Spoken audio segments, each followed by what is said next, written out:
and welcome to Chaotic Riff Magazine. We can be found on the web at www.chaoticriff.com. My name is Jason J. Rock Houston. I'm really happy to be welcomed back to the show once again, Jim Crean. Jim is a longtime friend of the show. Jim, I gotta tell you, I've been enjoying the new album, Kill the Beautiful by the band Screamtaker. Why don't we start off and tell us how this project first came together? Well, we started, me and Steph Hond, the guitar player, started writing, the material during COVID. Okay. And, so, because there really wasn't much to do other than, we couldn't record or play live, rather. Yeah. So we started, just making demos, more or less. And the songs started coming out really heavy and cool. Yeah. So, I got him over to Vinny Apathy, and he worked his magic on it. That's really how it started. And let me ask you, the album is really great, and we're going to be talking about the album in detail, but let me ask you, because when I listened to it, I got to tell people, first of all, great way to start off the album with the title track. I think that really sets the mood for the rest of the album. A lot of the stuff, especially the title track, has a real Sabbathy vibe. I don't know if that's just because Vinny's involved or because of your guys' chemistry, but I got to tell you, you did your best. I'm kind of channeled your best Ronnie James Dio. Yeah, I was saying, I was saying that you, it sounds real Sabbathy, and the title track I think is killer. It really sets the mood for the entire album. Yeah, it wasn't, we didn't make it that way, designed to make it that way. Yeah. It's just, it's just kind of how Vinny plays and how we all kind of are influenced by, the Sabbath Dio era music. Yeah. And I think that's just how it came out. I mean, who isn't? And what's unique is that it's typically when you think of Jim Crean, hard rock, got kind of a commercial hard rock metal sound. I mean, I've loved everything you do, but I think what people are going to really enjoy about this, it's kind of something different, and yet you put your own personality into it as well. Yeah, I'm getting feedback like that. A lot of my loyal fans have said, "Wow, it's kind of a venture away from what you normally put out, as far as like melodic hard rock stuff goes." But it wasn't by design. That's just the way I felt the songs needed to be, So when I started writing the songs, I heard the riffs, and Vinny put his parts to it. The melodies just kind of fit, Yeah. So that's kind of what, like I said, it wasn't by design or anything like that. It's just it needed to be like that.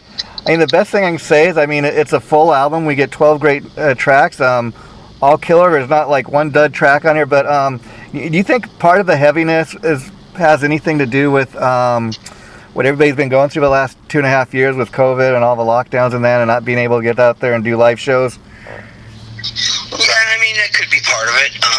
But I like what you said there. There wasn't any fillers on there, and 12 strong songs. I've listened to the album a few times and waiting for that stinker, song to be in there. I couldn't find it. Yeah. I'm waiting for it, and I'm like, okay, well, here's this next one. Then it starts, and I'm like, okay, this is good, but it's not going to be that good. And then all of a sudden, I'm done listening, and I go, oh shit, I got to listen to that one again. So I go back to it and listen to it again, So I think it's 12 pretty strong songs. I really think, you went with the right choice. I think picking the title track is the lead-off single, but I really think you could release any of these as singles, and people would just love it. I tend to agree. It's one of those albums that there's all songs. I don't know which one should be the next single because that's the problem. We released Stone Cold as our first one. The label decided to do that. But as far as the rest of them go, any of them could be released, and I'd be happy with the result. I think probably the two tracks to me that are the most different is Eternity and These Words You Speak. These Words You Speak, I don't know if you'd even call it a ballad. It's kind of a more melodic tune, maybe what people kind of more expect. Eternity is a cool, fun little tune as well, though. Those are, I guess, more the polished songs, the two that you mentioned. Yeah. And that's more of a Jim Crean solo album kind of sounding song. Giving the fans what they want, Yeah. Yeah, those two kind of would fit on any of my solo albums and fit really well. But the rest of the album is really dark and heavy and slow and grinding, and of course Vinny just oh yeah, he kills it.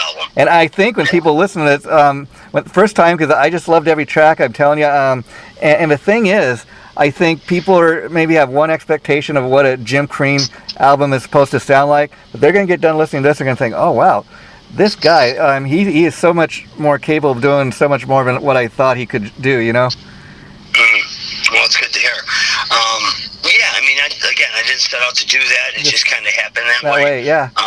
We even got, we had Artie Dillon, my guitar player that I play with in the Peace Brothers, or Apathy Brothers. He actually is a guitar player in that band, and we asked him to produce this one, mix and master it, and he really got that sound that Vinny used to get with the old Dio albums, and once we heard that, I was like, wow, yeah, we're onto something here. It sounds very, very like old Vinny used to play with Dio and Sabbath. Yeah, Dio, mentioning Dio, I mean, I can't believe it, they just put out a reissue of that first Dio album, Holy Diver, like 40th anniversary of that. I mean, can you believe it's been 40 years since that album came out? I can't. I mean, where's the time go, right? Kind of aging ourselves right there. But wow. And I'm an old school guy in that I love to have physical product, and I'm holding the CD as I'm talking here in my hands, Kill the Beautiful, and I tell you, the artwork is beautiful. I love the album cover. It takes me back, kind of reminds me of like classic, go back all the way to the classic movies from the 30s, like King Kong. I mean, it's not that it looks like King Kong, but like those classic movie posters, from back in the day that were just really eye-catching and real nice eye candy. Yeah, that kind of was the idea. Jeff DeBurry did the cover, and Lee Stokes did all the artwork. The back cover's really cool. And then if you get the booklet, which is, I guess I just found out in the mega pack that you get, the book that has all kinds of crazy artwork, unreleased pictures, all the lyrics, all the credits, all that. But anyways, that was the idea. When we first decided to do an album cover, we were like, me and Vinny and I were talking and saying, how do you want to make this album look? I mean, the typical dragons and demons and all that, metal. And Vinny said, no, let's do something totally different. So I came up with the name Scream Taker for the band, and so Vinny started sending me like the screaming 50s kind of girl. Oh, okay. Wow, yeah. Yeah, pictures, ideas. So I shot it over to Jeff DeBurry, and Jeff went ahead and sent me this thing back, and I instantly fell in love. I sent it over to Steph and Vinny, and we all fell in love with it, because we're all, horror and sci-fi fans. So. Wow. And Jeff DeBurry, are longtime friends. I've known him for years. I mean, I started interviewing him about his own solo music he was putting out, but he's over the last couple of years, he's really got into his graphic art. I mean, he's worked with everybody from you to Ron Keel, and man, how did you hook up with him? Good question. I don't even know. I mean, he's done like 4 or 5 of my album covers already, probably the last 7 or 8 years. I mean, he's just killing it. He reached out to me, to be honest with you, and then we just became friends. He sent me some artwork and said, here's some of my ideas. I loved them, and then we just became great friends, and before you know it, I started using them on every album I did in the last probably 7 years. He's done the covers. Oh, he's great at what he does. I mean, it's interesting if you know anything about Jeff's story. He started out as a musician himself, a drummer, and he's put out some great solo music. He's one of those guys, he can play guitar, keyboards, kind of do it all. And then I love the fact that he's become so successful with his artwork over the last couple of years, Sure. Yeah, he does a great job. And as far as Scream Taker, I hope this is not like just a one album deal. I mean, and I got to say, you're with a great little label there, Deco. How did you guys hook up with them? That's a great story. So, and to answer your question, we're not going to be a one-off thing, because initially when we wrote the album, we just thought, well, make an album, it sounds cool, let's shop it around and see what happens. That's kind of what really the only mindset was this whole project was. It wasn't, to go out there and just form a band and, start doing all that. So, we shopped the album around. We had about 4 or 5 offers that really liked it, some good ones. And then our manager, Jeff Keller, he reached out to Deco, and they fell in love with it instantly and said, let's take it, let's do it. And before you knew it, we signed a deal with them. And basically all the success we've been having, on this thing, which has been a lot, really. It's incredible. and it's only been out a couple weeks. We've just been getting tons of reviews and all kinds of really good positive feedback. The label's already interested in doing another record with us. And wow, I mean, when the album's just been out a few weeks, that's a great sign, you know, as far as the label already wanting to. Pretty cool, because they're already saying we got to do a follow up to this one. And our goal, you know, here's the thing. Like I said, we weren't even planning on doing anything with it other than put this cool album out. Yeah. Because it was just a fun album that we did during the COVID. It was really good. That's all we wanted to really do. Now we're being offered to do some touring. We have some offers in South America and the States here and Europe. So it looks like we're going to go, you know, full throttle with this thing and try and go out there and give it a go. And I cannot tell you, Jim, and people listening to this, my experience with Deco is what I love about that label. They're kind of an old school label. They've got everybody from, you know, Albert and Joe Bouchard from Blue Oyster Cult, Mark Stein, of course, your friend Carmine is on the label as well. I mean, they got a great roster of artists, and what I love about the label is they really promote the hell out of their bands. I mean, even, you're probably aware of this, but even Carmine's album, Guitar Zeus, he put out years ago, never got really a proper push in the United States. They recently re-released that on Deco, and let me tell you, it's finally getting the push it deserves, you know? Well, yeah, and that was the whole idea behind signing to whoever we signed with. We had a couple pretty good big labels, actually, wanted to do it, but we were worried that, okay, yeah, they'll throw some money at it, and, you know, it would be great for us, but what will really happen with this album? Will it be even heard? And that was a big fear of ours, especially me and Steph. We were like, we put so much work into writing these songs, and then Vinny too, that what's going to really come of it? I don't want it to be shelved. You know, my last album I did was London Fog. Great album. We worked really hard on that album, but we just didn't have the proper distribution with it, you know. Yeah. So that was a big concern of ours, that we didn't want to put this thing out and just not really have it go anywhere. So, you know, when we were shopping and deciding on a label, that was my big concern when I talked to Jeff, our manager. I said, listen, I don't care what label it is, but this label has to get behind this record and give it a go. I want to be in all the magazines. I want to do it the right way. I want to distribute it throughout the world, you know, Japan, everywhere. And that's what we got. And it's been great. We're getting success in Japan. Oh, wow. Yeah, so that was the whole idea. And you're right. They really get behind their label. Charlie over there has been phenomenal with us.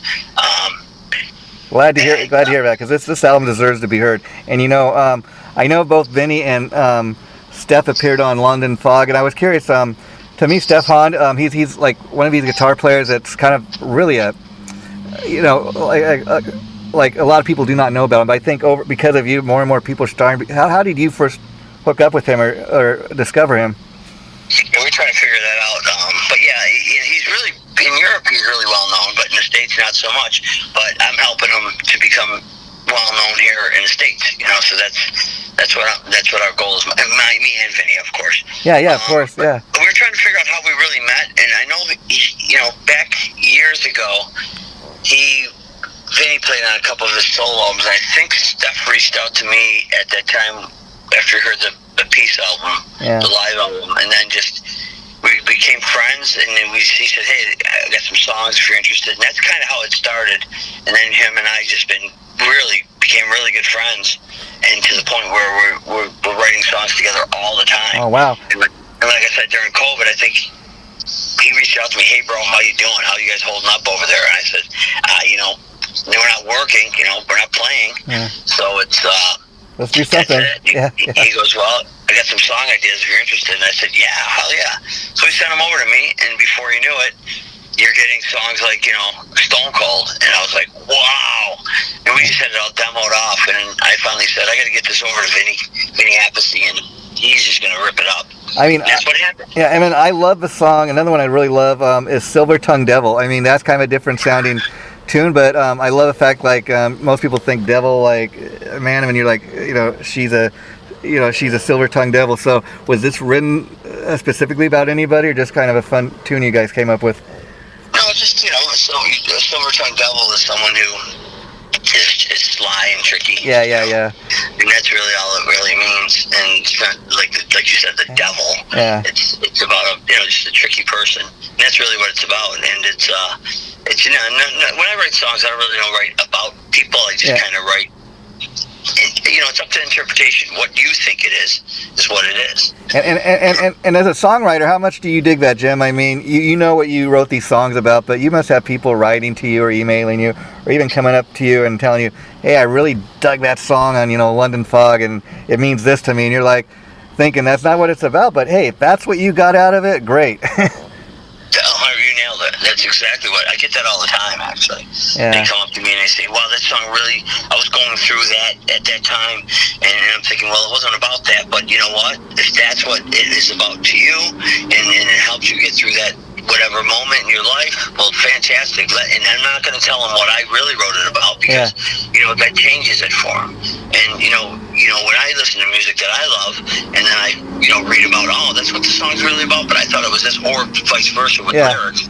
And we thought they were saying this during that part, and then you read the lyrics, and you go, oh, that's not what they were saying. I liked mine better. So therefore, music is an art, so it's open to interpretation. No matter, it's about making people feel good. If it makes you feel good, or sends a message to you, then that message should be the way you should own it, and it should be personable to you. And I got to tell you, Jim, what I love about talking to you and your music is, you continue to put out great new music. There are so many people, even classic artists that we grew up on, that these days are just living off their catalog of music, and they can do that. But I dig artists like you that continue to write great songs, continue to put out new music, because you've reached a point in your career where you could probably just go out on tour and live off your catalog music, but you're not doing that, and that's great, I think. Well, thank you. I'm glad you recognize that, because I have a lot of friends that, very successful, famous friends that will approach me and say, why are you still putting out, why are you spending taking all the time and effort and money and whatever, and still making records? No one's buying records anymore. No one's buying all that stuff. And I always say, well, you know what?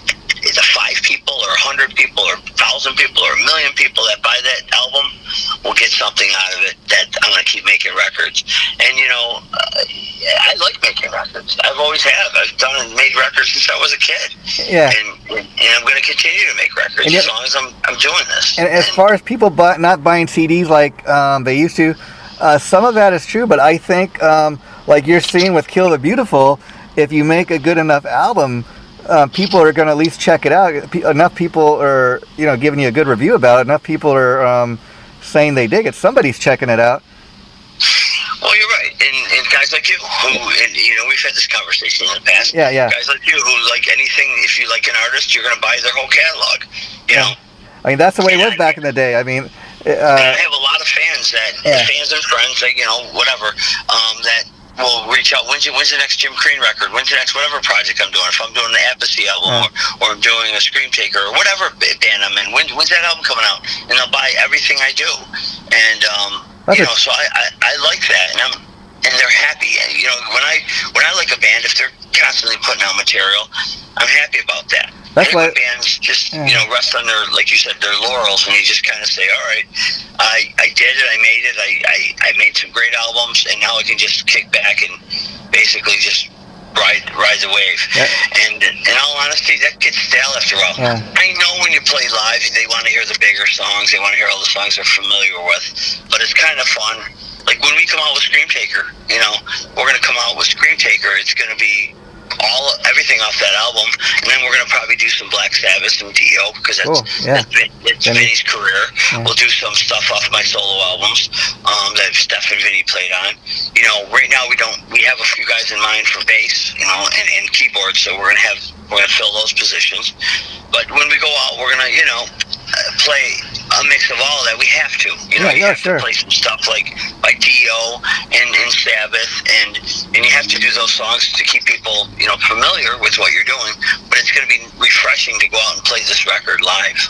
Oh yeah, I mean it's going to be a special treat, and you kind of already do that when you play with the Peace Brothers. On that front, last time I talked to you, there was some talk of maybe there's going to be another Peace record. Where are you guys with that, or is that still going to happen? It's funny you said that. We just demoed out a song, and we sent it over to Deco because they're hot on everything right now, and they loved it, and they want more from us. So once that does come to fruition, the song's great. I think it's a really cool song. It's going to be a song right off a Jim Crean record. Wow. Carmine and myself wrote it together. Carmine's a great songwriter as well. Oh, I know. I mean, fantastic songwriter. And me and him are great songwriters together, to be honest with you. Yeah. He came and stayed at my place here in New York for a week over the summer, and we just sat and locked ourselves in my home studio, and we just wrote songs together, and it was great. Then I went to Florida where he lives, and we wrote some songs, and it's me and him are great songwriters. So hopefully some of the stuff we wrote together, we got like 5 songs written together, but one actually recorded with the band, ready to go, well, demoed, and they like it, so hopefully we get a deal out of it, and then maybe you'll see another album. And what's cool about that is this time we're going to do it with the actual live band that we always do. Me, Jimmy Caputo, Artie, Vinny, and Carmine. Oh, cool. Well, that is something to look forward to. And Carmine, you're so right. Besides being a great drummer, he's just a all-around great musician, songwriter, producer. Sure. People don't realize that. I mean, he co-wrote Rod Stewart's Do You Think I'm Sexy, and that's the Guitar Seuss album I was talking about that he put out a number. He's got like a lot of guest guitar players and vocalists come on, and typically when you put an album like that has different singers on, it doesn't really have a nice flow, but he wrote all those songs, and I tell you, that's a great sounding album for people that aren't aware of it. I mean, and that's just because of Carmine's talent, I think, as a producer and songwriter. Well, yeah, and he did that in the 90s. So that album's, like you said, an older album, but he revised it and put it out on Deco, and it's doing really well. I mean, he's, like you said, I learned a lot of mistakes from doing all the guest musicians. Yeah. It's great. My last 2 albums, that's how I did it. All guest musicians on it, and every song kind of sounded different. And then when I did the Scream Taker, we decided that it's just going to be the 3 of us, and we're just going to make it sound like a band. And looking back, that's I think the way to do it. I think I found my formula. Make it sound like a band. So on the CD, who's playing the bass? Does Steph play the bass as well on this CD? Steph did, yeah. Steph played bass on it all. I think Artie did a couple things here and there, but it's all Steph. Steph played bass, and here's how that went. So when we demoed this stuff off, got it over to Vinny. Vinny put his drums to it, because we were doing it all, virtually, because we were all in lockdown. Of course. And Steph had his bass done, and then Steph called me up or emailed me or whatever and said, so who do you want to get on bass for this? Who are we gonna get for bass? And I said, honestly, I know a million bass players, great bass players. I said, well, I threw about 4 names at him. I said, but you know what? In all honesty, why don't we just leave it as you? These bass parts are great. So I sent over to Vinny, and Vinny goes, these bass parts are perfect. I played to those bass parts. Keep it. So that's really what happened. And Steph did a great job. He played keyboards on a piano.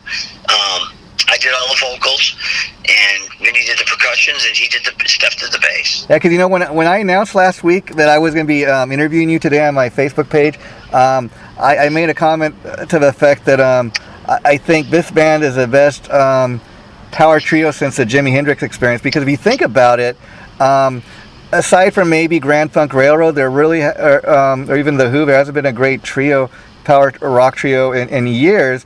And even if you look at a band like The Doors, they didn't have an official bass player. So I think, you guys are onto something here. Yeah, we are going to get a bass player. Eventually, those songs, you need it. We're definitely going to... we need a bass player, because the bass parts that Steph did are fantastic, and they drive the band. And I'm a big believer in a great bass player, because bass players to me are very underrated. Yeah. There's so many great bass players out there, but I come from the old school where you had guys like Billy Sheehan, who was in Talus, and Billy Sheehan kills it. In my eyes, he wrote the book to be a bass player. He's the best bass player I've ever heard. Oh wow! And so that being said, we're going to get a bass player. We got to go out with a bass player when we do these live shows. It's going to be a bassist. And it's going to be, we're talking about, throwing a keyboard player in there too, just for the fact that, there's like, key parts. Or we might add another guitar player and have 2 guitars and a bassist, and Steph plays so amazing on keyboards, he could do that. We don't know. We're trying to figure it out. We're just really kind of putting the dates together right now. Well, that's cool. I think maybe by the time you guys do hit the road or do start doing live shows, more and more people are going to hear this. Now, I want to let people know. A lot of people know you, of course, from the band Hair Nation, which I don't know if it's fair to call it a cover band. I would think more of it as a tribute, kind of a tribute to the '80s rock era. But are you still a part of that? Are you guys still doing live shows with that? Oh yeah, we just played yesterday for the Buffalo Bills game. Yeah. In front of a big. And see what's interesting about Hair Nation, is it's you guys do great covers. I mean, and you're a singer, but the interesting thing is that's kind of how you got your start in the business, doing that, like a lot of people. But you're such a great songwriter, like we were saying, Jim. You don't really need to be doing that. But I love the fact you're still like loyal to Hair Nation, and you're still out there doing what you do, because you can do great covers, you can do great originals. You're one of those guys that can kind of do it all, but you don't really need to. Well, I mean, I started off in original bands my whole career. Yeah. For first 10 years of my career, I was only original, but I live in Buffalo, New York, so in order to play the clubs, the bigger clubs, you had to learn covers. So we do the originals and sneak some covers in there. Tell the clubs we're in a cover band, but we do originals. That's kind of how it started. And then throughout the 90s, I was just doing originals. That's all we did. My buddy Phil Naro and I were in tons of bands together in the 90s, and we did a bunch of originals. We were only original. Yeah. We didn't want to do covers, because so then came 2000, and I basically formed this band as a fluke, Hair Nation. Yeah. My manager, Dave Buffmani at the time, basically said, you sing that 80s stuff so well, why don't you try this? He gave us a date, and it was packed. You couldn't even move in there. Wow. And then we went to the well and said, let's try it again next month, and then next month, and then next month. Before you know it, here we are 22 years later. Wow. And the band's still been doing it. Why stop now, right? Yeah. Yeah. Well, what's great about it, Jason, is it keeps up my chops. Yeah. Because there's a lot of work for that band, and it's funny because people say, is it a cover band, a tribute band? I don't know what really we are. How would you classify it? We use the songs, like for example, the Quiet Riot song, but I don't sing it like that guy. I sing it like Jim Crean. Okay, we do an Aerosmith song. I sing it like Jim Crean. We do, Kiss. It sounds like Jim Crean. Yeah. So for me, I kind of almost I don't try sounding like the guys that I'm singing. I just do it your way. Do the melodies, but I sing it my own way. And it's funny because people come out to see us play so they can hear our version of, I don't know, Dream On, or our version of whatever. And I kind of learned that from the old Talus days, because Talus was the same model. They were forced to do covers, but they were a great original band, and they would sing them their own way. They would sing covers their own way, So that's kind of what I said. If I'm going to be in a cover band, I'm going to sound like Jim Crean. Yeah, and that's kind of what I do. And so, solo-wise, the last two solo albums really, I think you hit the nail with those. Insatiable, of course, London Fog. You mentioned London Fog. People really digging it, but maybe not a lot of people heard it or whatever, or didn't get a big enough push. Do you think with the new deal with Decco, any chance of that getting re-released, or would you want to just go on to the next solo album, maybe? Well, both. I mean, I'd love to re-release it because it's a great album. Steve Sussman and Micah from the Visionary Noise label did a great job, as best they can, to get it out there. But, they just didn't have a big license and distribution deal, that's all. Yeah. But they did, Steve busted his tail on that to get it out there. He did everything possible, from us headlining the Whiskey A Go-Go, Out By You, and just everything. So there's the album, I hope, don't get lost, because it's a great album, but with the success we're having now, you're right, people are going to back catalog it and want to hear that stuff. So it's still available out there. I don't know about that being re-released anytime soon, because it's still available. You can still buy it at stores, and it's still out there. So, but as far as not doing another solo album, of course, I love doing solo albums. I love writing with different people. And I'm kind of backtracking what I said earlier. I do like having guest musicians on the record. Yeah. It's fun. It's fun getting all my friends and colleagues to play a song here and there. It's a lot of fun. Yeah, and I can't wait to see what you come up with for the next solo album, because I tell you, as great of a solo album as Insatiable was, I really do think, if you can believe it, you really topped it with, London Fog. Not that the first album wasn't great, but I just think you know, I mean, you get better and better, I guess, and I guess that's not a problem, you know. Yeah, I mean, I had Velvet Crush as well. That was the solo album, and I had a first self-titled one. But the Velvet Crush was great because Phil Naro and myself wrote all those songs together, and we did a couple covers, like some old Taylor songs. But that album really started the whole ball rolling. Like, okay, I could do these solo albums and really, you know, and really kind of have a whole niche. And that's kind of what happened. And it came Insatiable. I got to start getting guests on there, which was cool. And then come Luminous Fog. So I think the next Jim Crean album, I want to do kind of that same thing. I like getting the guests on there because they're all friends of mine in the industry, and they put a different spin on my songs, which is kind of cool. When I write these songs, you know, they're personable to me and they're dear to me.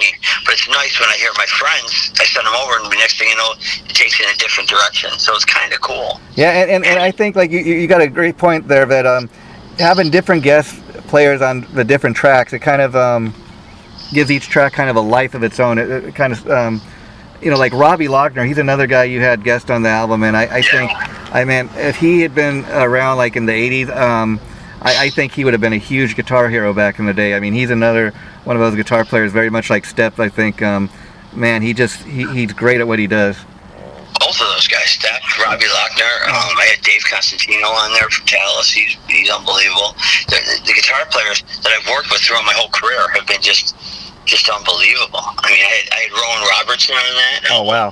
He was insatiable. He's unbelievable. Yeah, from Dio. Rowan, I've interviewed him several players on my albums too. I had Tony Franklin, Marty Sarzo. Yeah. You know, Rick Fox. Yeah. I mean, I've had some all great bass players, all guys that are well known in the industry. You know, and that deserve more. Yeah, you know, Rowan's an interesting player. I mean, he's done everything from Dio to he played with a lot of other great bands, but like he was working on some solo music, the solo band, and it sounds nothing like Dio, but I tell you, whatever he's involved with, I mean, it's great stuff. Oh, when I sent him the track, he came back to me, I went, wow, this kid's just great, man. He's just a great guitar. He's natural. But you're right, Robbie Lochner is like that as well. Robbie's got a really great tone, and he really gets music, you know. He really knows where to place his solos, and he's a great guy and a good friend of mine. So it's a really good thing. He was on my last two albums, actually, Robbie. And he's a huge talent in the sense that I urge people to go check out, he plays these days with Jack Russell's Great White, and he really is like Jack's right-hand man, but go on Robbie Lochner's YouTube page, and he puts out like all these solo demos where he's not just playing the guitar, but he sings lead, he writes everything, and I think, man, what a huge talent that guy is. He played with Rob Halford too. Yeah, oh yeah, that's right. And you mentioned Phil Naro throughout the interview, of course, the legendary singer from Chalice who sadly passed away a couple years back of cancer. Were you in touch at all with Phil before he passed or when he first got ill? Right up till the end, man. Wow, what a huge loss! But look at the legacy that guy left, huh? Yeah, I mean, it breaks my heart to even think about that. Every day I wake up and I think about it. I truly do. Every day it's something. At some point in the day, his name either comes up in my mind or we talk about it or whatever. He was a major part of my life. I mean, I've known Phil since I was 15 years old. Oh wow! Since like 1983, and me and him have recorded millions of songs. Our catalog is crazy, not millions, but I mean we have a lot of songs written together, and a lot of gigs. Me and him played tons of gigs together. Wow. And above all that, we were really good friends. That's what matters. The whole music thing, me and him were really close. We talked about personal lives, and we shared personal. He's my daughter's godfather. Oh wow! So there you go. I watched his kids grow up, and it's a crazy thing, and. Towards the end there, when he wasn't doing so great, we talked a lot actually, and cancer's a killer. It's taken so many people. I mean, you mentioned quite right. I was curious. You knew Frankie Vanelli, or were you at all friends with him? Yep, of course. Yep, okay. Great guy. Yeah, great guys. That kind of cancer took them way too early. It's a shame, but they got their music that we can listen to now. Yeah, that was tough with Frank. Frankie. Towards the end there, same deal. He was, not doing a lot of shows and getting, fill-ins, and the promoters were getting mad about that until they found out why. Yeah, it's yeah. like, come on, have a heart. And I'm really glad that Alex is continuing on with the band, because that's what Frankie wanted, first of all. Yeah. When I see all this negative press, it really, actually, I gotta be honest with you, it pisses me off, because I read this negative press and I'm like, well, okay, what are you supposed to do? Let the music just die? Yeah. With these guys, it was like, there's no original guys in the band. Well, you know what? Alex was in the band for a long time. Yeah. And Rudy's back. He's one of the, not original, but he's the guy who played on the biggest album. A Metal Health, yeah. And the thing with that, I'm total agreement with you. I mean, I dig the fact that Frankie cared so much about the legacy of Quiet Riot that he didn't just die. He let the guys know, okay, these are what my wishes are. If you guys, and he even went on record before he passed away saying that he wanted that so the other guys wouldn't be out of work too. Well, I mean, look at it this way. Yeah. The music, people want to hear those songs, right? Yeah. So the people aren't around to sing them anymore. Wouldn't it be better to have their close friends like Alex and Rudy continue on with their legacy than just either some strangers doing it, or I would think that they'd be thrilled to know. I think Frankie would be thrilled to know that Alex is continuing on, because him and Alex are very good friends, with the legacy and keeping the music going. I mean, that's all they can do. Yeah, I even heard. And they do a great job. I mean, we just played with them a couple shows over the summer, because they're really good friends of mine. We did a few shows with them. They're just better than ever. They sound great. They sound really great. Yeah, and I even heard Frankie tell the story of Kevin Dubrow kind of handpicked Jizzy Pearl as his replacement, telling him, a number of years ago that, hey, if anything ever happens to me, I want Jizzy to, take my place. And again, just a matter of kind of respecting the guy's wishes, Yeah, for sure. I mean, it makes sense, because they were friends. Jizzy and Kevin were very good friends, and it made sense that, hey, I'd rather my friend do it and continue, because he's going to do it the right way, with honoring, Kevin, rather than just trying to be, hey, I'm taking over, I'm the new guy. I don't believe in that at all. You don't go that way. You honor your friend, and you say, okay, listen, I'm singing for the place of this guy, but he's my friend, and I'm going to do it with caring and compassion, and continue his legacy. Yeah. What he built. So I think that's great. I really do. I mean, that's how you do it. You don't do it for your own motives. You do it to continue on with that person's legacy. And kind of like what Leonard Skinner did. Yeah.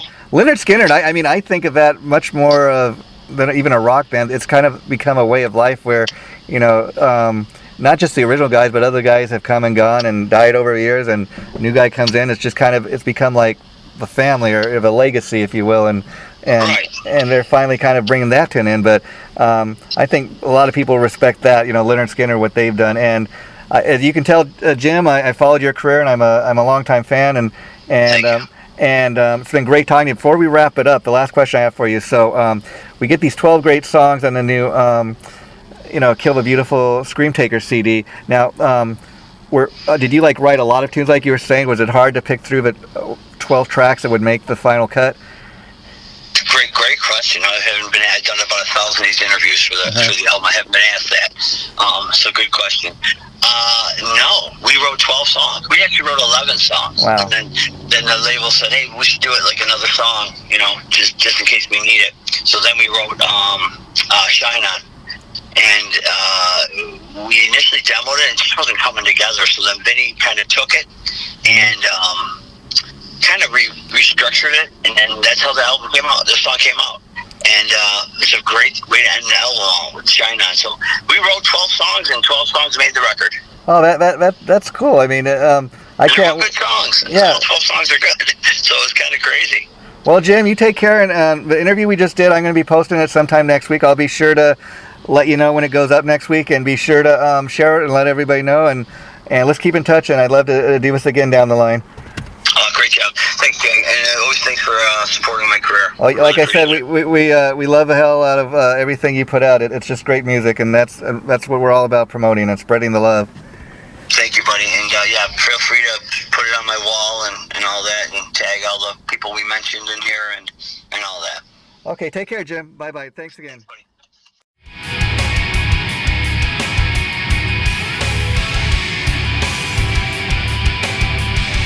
Chaotic Riff Magazine.